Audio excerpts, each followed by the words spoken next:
more about executing the things that we've been taught versus unscouted looks. And, we'd like to have converted and gone and got points, but I thought it went well. Yeah, what can you take away from your short time out there? You got 4 for 4, you had the rushing first down, a couple of first downs for your time on the field. Yeah, there's always things that you could have done, or maybe a look you didn't see that you want to see a little bit better. But I thought overall we converted a couple of third downs, got into close to scoring range, and just, we had a run through on the backside of a 3rd and 1 play, which, kind of we hurt ourselves there. So, you only get a certain amount of plays. You always dissect those plays, But I'm looking forward to this week, and I felt like overall there's a lot to learn from last week, but pretty clean. On a personal level, you've been in the league long enough. How do you see these preseason games? Are you like, okay, I really like getting the snaps, or have you been in the league long enough for like, okay, let's get through this and get to this? Mm-hmm. Well, you're right. These games don't count. I think what Coach Gannon has done this week with us is really treat this like a game week, not necessarily from scouting the Chiefs or putting a game plan together for them, but more importantly, what's your process? What days are you watching, what tapes, third downs, red zone? Like, get into your routine and what it's going to be like. Get with your coaches to understand, hey, I want to have these looks by this time of day on Wednesday or whatever. And I think that is what this week should be for, right? And some of the young guys can get with the older guys and say, what's your process? And, they can kind of learn a little bit, and everybody kind of develop their own routine. And, we want to go play well, right? We playing the Super Bowl champs at home. But, it's really about us and going out and executing the things that we're working on at this point in camp and seeing where we are. How many offenses have you learned in your career? A lot. I'd have to go back and look. I know I had 5 offenses to start the NFL. Hey, Drew. What I'm saying, what's the best way, like, obviously you've done this many times, what's the best way to learn an offense? What do you look, what are the easy offenses to learn? Like, what do you tell other players? Like, what's the best way to go about it? Yeah. I think been through this a bunch. A lot of times comparing certain things is not the way to go. I think it's really trying to block out all the things that you've learned and really learn the formations and learn the concepts the way your coach wants you to. And then if there's some similarity or some carryover, ask those questions like, hey, I ran this in the past, and this is kind of how I read this. Is this how you're seeing it? Is this how I should see it? And then you kind of build it from there. But you're right. I mean, as a quarterback, a lot of times when your team is learning a new system, it's all the questions naturally come to you in the huddle. What I got? What And so learning it, from the very beginning, like literally from how we line up in the huddle, is the best way for me to do it. It's like learning a new language, I guess. I don't know Spanish that well, but I can hear it sometimes. Learning an offense, you have to really. It's a struggle at first, right? Because everything's a little bit new, and some of the things that were termed one way in one system are the same thing but a different term. And we had one of those today that I was like, I reverted back to an old system, right? It happens. But I feel like Coach Petzing has done a really nice job of implementing it his way and coaching us up, and this is how I see it, this is how I want it, let's do it this way. And then if we want to talk about it or adjust it, down the road, we can. What do you like about that angry way your offensive line tends to play? I like that a lot. I do. I thought those guys up front, did a really nice job. I'm sure it's, they play a different game than I play, right? They're hitting somebody every play. So I'm sure it was nice for them to be able to play against another guy in a different colored jersey. There's always things to clean up, especially in the run game, but I thought those guys were locked in and played well. Do you, at this point, Obviously, you and the staff have been careful with how they've handled you all off season, Yeah. to keep you healthy. That, as opposed to how much playing time you'd like to get in the preseason, do those mesh pretty well? Or is there a part of you like, I wish I was going to be able to play a little bit more? But I think they've really put a good plan together from the very beginning. So we're sticking to the plan, and I think it's been great. Getting Zach back, how does that help you attacking the field, having him in the lineup? Yeah, I think it was just great to see him out of practice today, right? He got a little bit of routes on air and looks fantastic. So I think just slowly building him up and getting him back going a little bit is going to be a big boost for all of us, for sure. Well, at camp, you said that you were talking about all the coordinators you've worked with, and you said that Drew ranks near the top or right at the top. What made you say that? What is it about him that maybe stands out a little bit? Drew's been great. I mean, he's tasked with a big job, right? Coming and teaching us all a new system. And he's always had an answer. He's always had a vision of what he wants it to look like. And there's open lines of communication. And as you're learning a system, that's really all you could ask for. And, we're starting to, really be on the same page, and that's nice. What's the mindset now that, I guess when camp starts, you think, wow, camp's long, but here we are 3 weeks in, and we're only 3 weeks from the prep week for the first game. What is that mindset going forward with that in mind? Yeah, I think the mindset, going back to Darren's question, I think is just really nailing down your process, right? I'm not really thinking ahead right now. We play the Chiefs here on Saturday. Like, we want to go out there and play well. But, really putting together your routine, and Coach Gannon's really given us the freedom to say this is what the week's going to be structured like. Like, let's make sure you build your routine off of this. And I've never really done that in training camp before, but as an older player, I think that's really nice, and it's getting everybody on the same page. And again, the communication has been awesome. Nicole, what have you learned about watching Kyler learn this offense? What have you taken away from him, kind of learning this offense without being on the field? Like, how has he done? Like, what is he? What have you taken away from kind of watching him? Yeah, I mean, I think he's doing everything he can, right? I mean, it's going to be different once he gets out there and starts getting all the reps, but all the things that he can be doing right now, he's certainly doing, and I think he's in a good spot. You said before that there's like a sense of freshness with the new coaching staff, Drew being a first-time play caller. Do you still feel that sense of freshness? Yeah. I mean, we haven't played a real game yet, right? We're working. I think the sense of freshness for me is that, all the things are new. We're this week, as we're treating it like a normal game week just from our routine and process, is that part's new, right? So they're figuring out things as we go, but it's been good. Like, to finish the game last week the way we did, and all the guys be into it, and locker room was fun afterwards. Like, there's a sense of, this is, we're working really hard, and we're playing well together. We're communicating. Like, the expectations are very clear to everybody, and we just got to keep working and keep, stacking these days in training camp. I mean, we're still in camp. We're still going against each other, right? But it's been good so far. Since the players like to come to you, I know it's not your job to assess them, but after that first game when Clayton, I assume, came to you, what was your advice, or, what did you take away from how he played?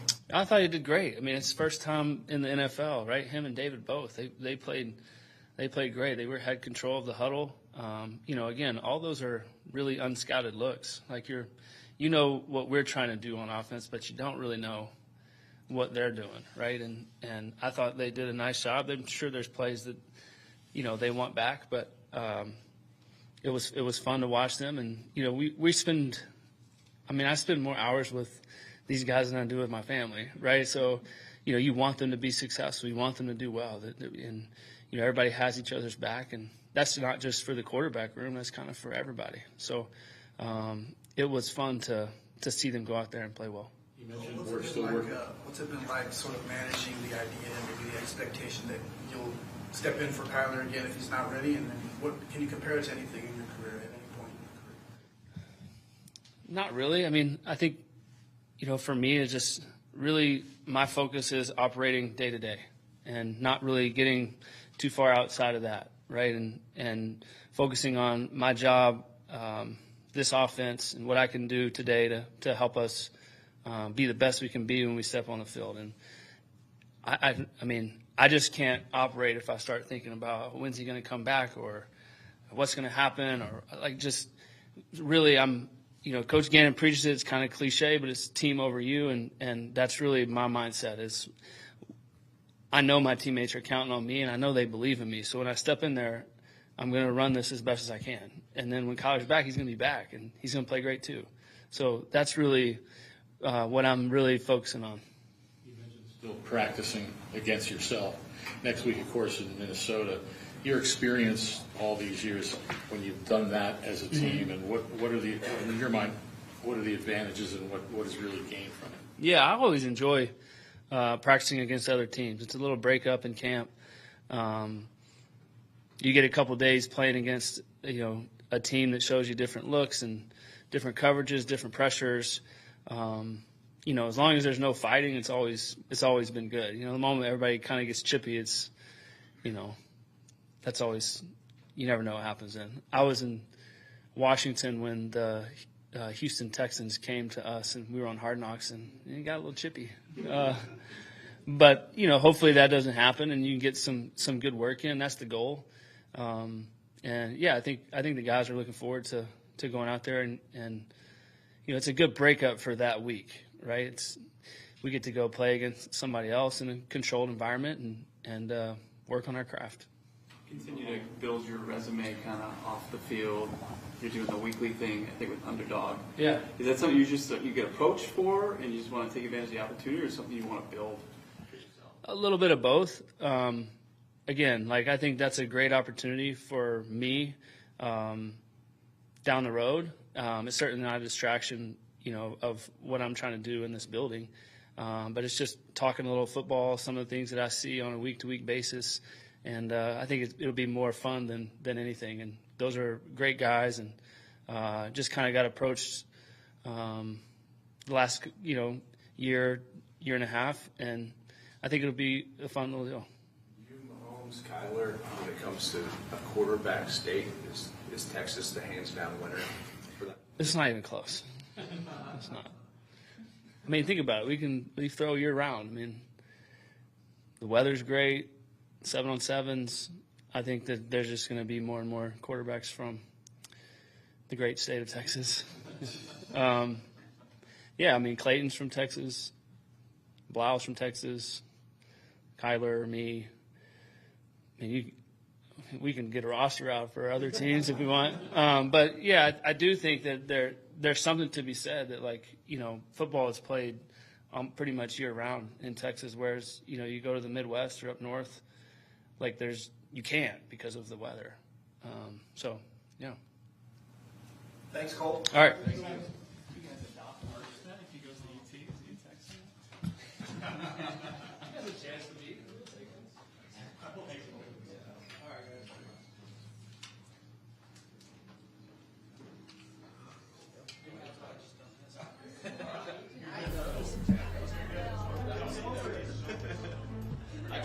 I tried to help him. Thank you.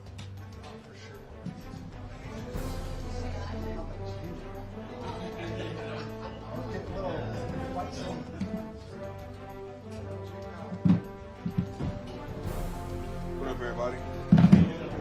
How are y'all today? Town. It's not really much to say. It's a really small town. I graduated with 25 people, if that'll give you a little assumption of where I'm from. But other than that, money's the people, hardworking people, small, one way in, one way out. Ain't what it used to be, but it was a great place to grow up. It's not really that good after you become an adult because as I've gotten older, it's kind of hard to find more places to work and everything. But money's a good place, man. I enjoyed my time there when I was coming up. One thing to do there as a young man, as a kid.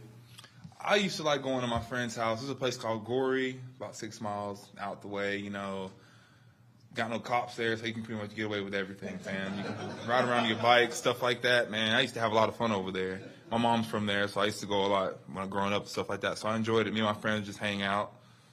Try to pedal a bike there? Actually, from time to time, we would take the back roads. Once I got a little older, I'd take my bike, so I'd stay a couple days. So I just ride my bike over there and have my dad come get me when it was time to come home. Do you have any odd jobs? Man, actually, I did have a few odd jobs growing up, man. I worked for the Housing Authority for my first real job, and then my senior year, just to keep some money in my pocket, I worked for my head coach. I learned how to make fish lures and build fences. So, yeah, it was a very interesting summer, man. What kind of lure? Man, I couldn't even tell you. I don't fish. So how did that become a thing? Man, he had it all set up. He just poured the melted metal in there and just made them and just put them right in here. It was kind of a working system. I know, believe me, my dad hates that I don't fish, but when I was a kid and I'd go out there, man, I didn't have the patience. Still don't. You fish for quarterbacks, though. Oh, definitely. That's a different type of fishing. What lessons are there growing up in like a small town like that kind of carry and stay with you today? Well, I can say it like this, man. All my cousins that live in like the Dallas, Plano area would love to come to Mundy during the summers and stuff like that, man. You can kind of, you know everybody in town, so you can't really get into much trouble. And if you do, by the time before it even gets back to anybody, your parents are meeting you down the street, getting on to you about it. So I enjoyed it growing up, man. Me and my friends and my cousins and stuff played a lot of basketball. Wherever we could find a place to play football, that's what we did it. And kids, most people out to play, have kids. Kids aren't like they were when I was growing up, man. They're like, they don't want to play outside anymore. They don't want to play. We didn't have iPads and stuff growing up. So, man, we rode bikes. I remember my 5th grade summer, I fixed bikes the entire summer. Just took them off the side of the house, aired them up, and fixed the chains and stuff. So it's just stuff to do, man. You could do whatever you wanted within the means that wasn't going to do anything, get you in trouble. You feel like you got a fresh start here, kind of a reset in your NFL career by coming here? I definitely do, man. I like what we're doing here. I like the guys. And I came in with a different mindset to just be like, man, just learn from your mistakes before, from like your play and things that went on in Seattle, and try to add on to those things and do better here. You know, just be a more complete player, more consistent player, and, you know, show up when it's time to show up. What happened in Seattle that you didn't go well for you or them with you? Nothing really, man. There was great people over there, great coaches, great organization, and great teammates. It just didn't fit for me, man. It just wasn't my type of system, my type of place. And I tried my hardest to make it work, but as you guys know, sometimes places and things don't work out. So, you know, on to the next one. And I feel like I've made a home here, and I feel like I'm going to prove that the next couple of weeks that I am worthy of the first-round pick I was a couple years ago, and that we have a chance here to be great. How important is it to prove that number one, the first big thing? Not very important anymore, man. I'm 5 years in. I proved that I can play. Now it's about being consistent, and can I be a Pro Bowl-type player? Can I help an organization get to the playoffs? Can I be a showstopper? That's what's important to me. I have nothing left to prove to anybody but myself that I deserve to be here and that I can play at the highest level with the best. Did you have to flush any of that frustration when you first got here, or was that pretty much gone mentally for you by the time you signed? Man, I had plenty of months to think over it. You know, I have a daughter and I have a family to feed. So at the end of the time, once I left the building there, you know, I talked with John and Pete and those guys. We kind of closed that door.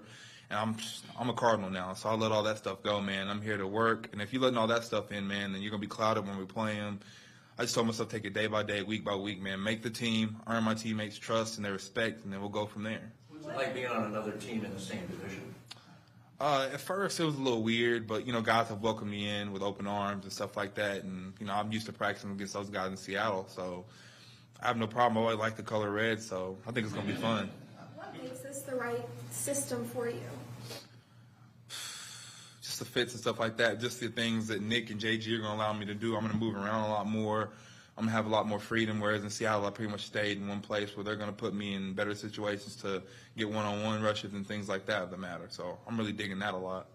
Your first opportunity to get out there on the field with your new team, you faced probably the quarterback you faced for the first time, Russ. I mean, I've always liked Russ. I thought he was good people. So it felt good to get out there and make some plays and just kind of – I didn't play very many the other night, but just to give like a little preview of what's to come this year.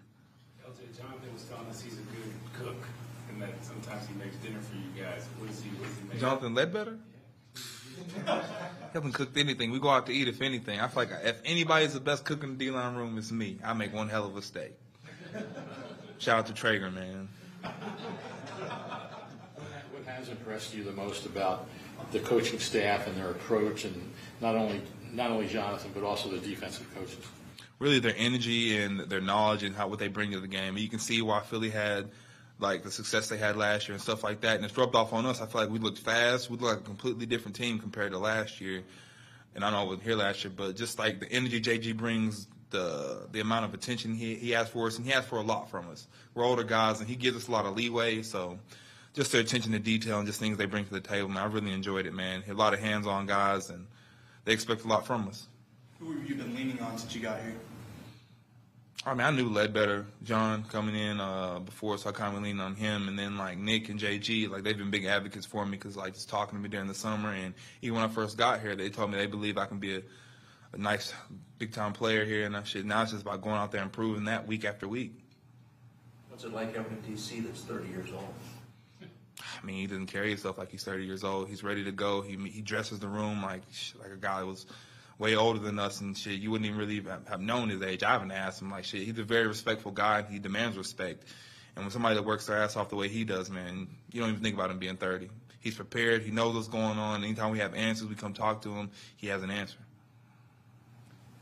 Thank you for your time. Thanks, man. No, I appreciate you guys, man. Enjoy the rest of y'all's day.